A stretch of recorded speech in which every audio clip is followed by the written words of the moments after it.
Imagine a time where simply being a woman could lead to unimaginable torment. This was the brutal reality for women in the medieval age.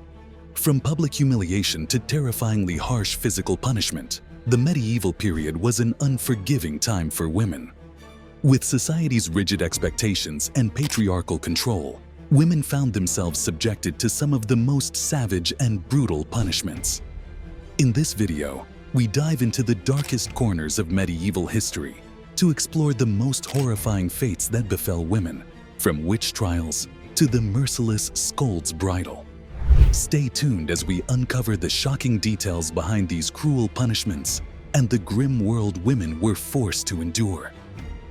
The medieval age, spanning roughly from the 5th to the late 15th century, was a time of immense social and political upheaval. Life was harsh, and women, who were often relegated to secondary roles within society, endured some of the most brutal punishments imaginable. The concept of justice in medieval times was deeply tied to religious and social norms, and women, especially those who defied or transgressed these norms, faced terrifying consequences. Whether accused of witchcraft, adultery, or simply stepping outside the confines of their prescribed roles, women were subjected to humiliating, painful, and sometimes fatal punishments. The Scold's Bridle, or the brank, one of the most notorious forms of punishment for women in the medieval era, was the use of the Scold's Bridle, also known as the brank.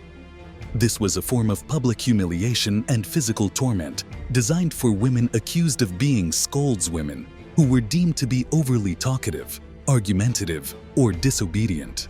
The device was a metal muzzle that would be placed over the woman's head, with a spiked gag that would press into her mouth, silencing her. The bridle would often be worn in public, forcing the woman to walk through town as a spectacle. The spike was incredibly painful, sometimes cutting into the tongue or the roof of the mouth, and it was designed to ensure that the woman would remain silent.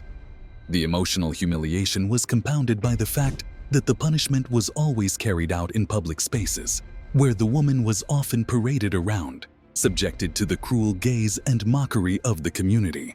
The use of this device not only punished the woman physically, but also sent a message to the rest of society about the consequences of challenging patriarchal norms.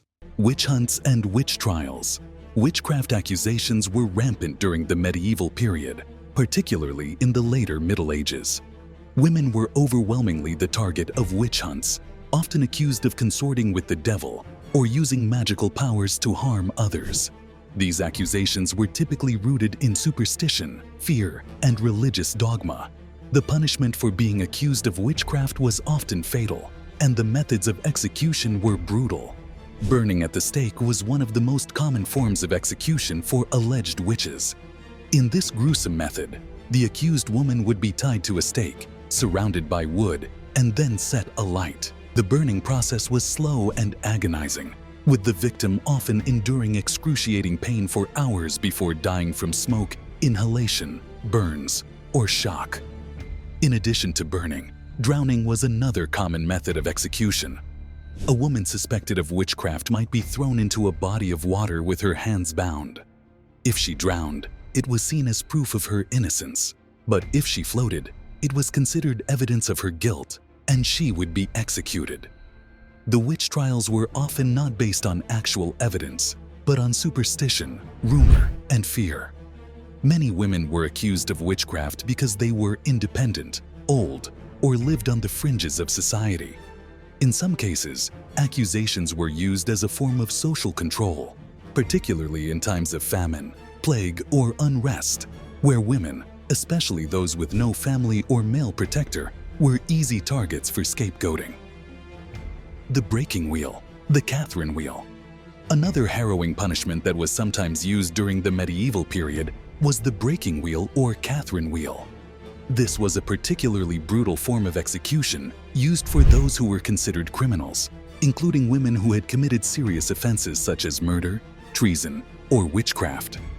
The condemned person would be bound to a large wheel, and then the executioner would proceed to break their limbs, often with a heavy hammer or mallet.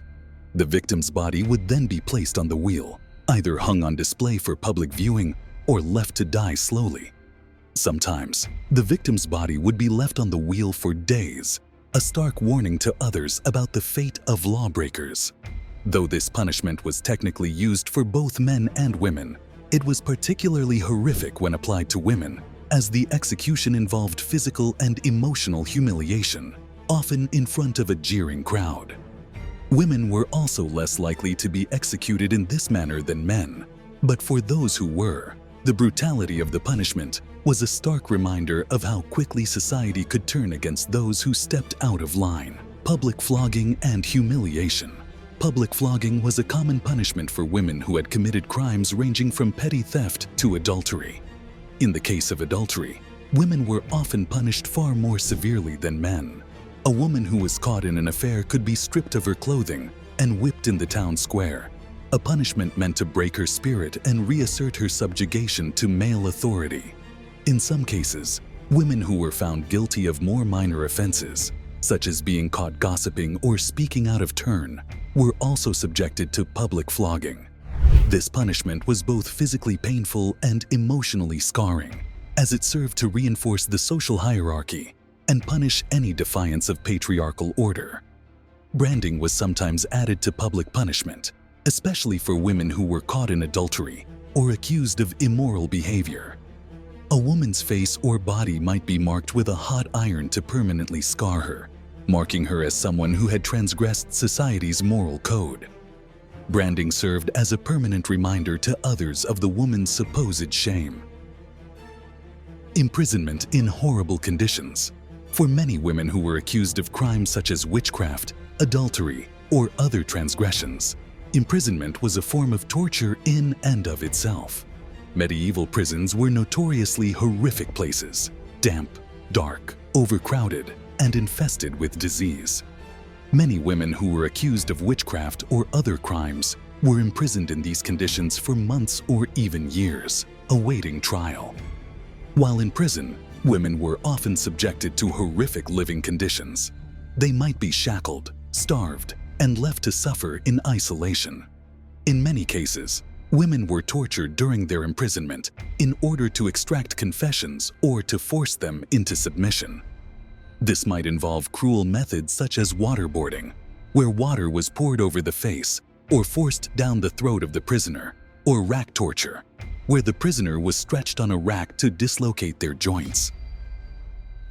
The combination of physical abuse, isolation, and fear often led to mental breakdowns, and many women who were imprisoned for long periods of time did not survive the experience. Even if they were eventually released, the psychological scars of imprisonment often remained with them for the rest of their lives. The Ducking Stool. The ducking stool was another form of public punishment inflicted on women during the medieval period. This punishment was primarily used for women accused of being scolds, or women who were considered to be unruly, loud, or disruptive to the social order. The ducking stool was a large chair that was fastened to a long pole, and the accused woman would be strapped into the chair. The stool would then be repeatedly dunked into a body of water, sometimes until the woman nearly drowned.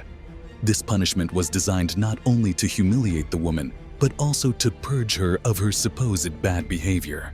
The dunking was both physically painful and emotionally degrading, as the woman was often dunked in front of a public crowd that would mock and jeer at her.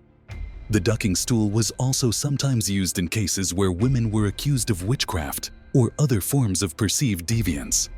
The idea behind this method of punishment was that if a woman could survive being dunked, she was considered to be innocent. If she drowned, however, it was seen as evidence of her guilt. Starvation and exposure. Another form of punishment that was commonly used on women, especially in cases where they were accused of vagrancy, prostitution, or immorality, was starvation or exposure. Women who were found guilty of such offenses were often cast out of their communities, left to fend for themselves in the wilderness or on the streets. This form of punishment effectively sentenced women to a slow, painful death by starvation or exposure to the elements. Women who were banished or cast out often faced extreme hardship. Without the protection of a man, whether father, husband, or brother, they were vulnerable to attack, illness, and death. The punishment of starvation and exposure was not just physical. It was also a form of social ostracism, casting women into complete isolation and depriving them of any means of survival. Conclusion. The medieval period was a brutal time for women, especially those who defied societal expectations. Whether through physical torture, public humiliation, or execution, women who were accused of crimes or seen as challenging the patriarchal order faced unimaginable suffering. These punishments not only reflect the cruelty of the time, but also highlight the limited power women had in medieval society. While some of these punishments may seem unimaginable today, they were unfortunately part of the harsh realities that many women faced in the Middle Ages. Understanding these dark aspects of history helps us recognize the progress we've made in the pursuit of gender equality and serves as a reminder of the importance of continuing to fight against injustice in all its forms. Thanks for watching, and remember, history's dark past reminds us of how far we've come, but also how much further we still have to go. Don't forget to like, comment, and subscribe for more fascinating deep dives into history's most shocking stories.